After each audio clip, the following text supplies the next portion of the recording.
bomb ever matching the Tsar Bomba's power, between 1945 and 1980, a combined total of 510 megatons of explosives were detonated around the world in nuclear tests. That's 170 times more blast power than was used in the whole of World War II.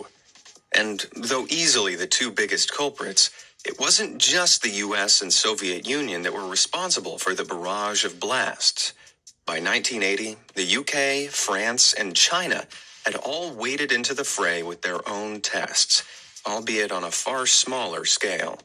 With 5 nations all blowing the living daylights out of any barren patch of land they could find, you might expect there to be some environmental consequences, right? Well, we can't be sure just how much radioactive material has been flung up into the atmosphere from the decades of testing, but we know it's a lot. Like, a lot. And what goes up must come down.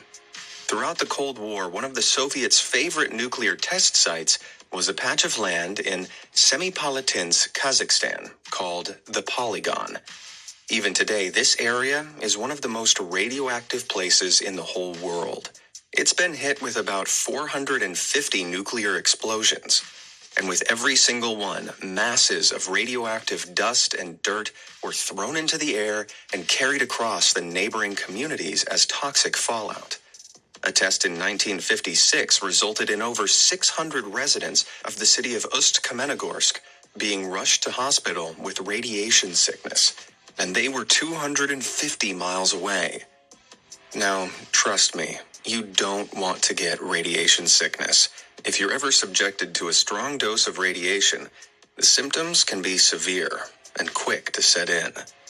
The invisible rays penetrate your body, so they don't just damage your skin, but also your insides. The cells that make your hair die off, causing you to lose it. Your disease-fighting white blood cells die too, crippling your immune system.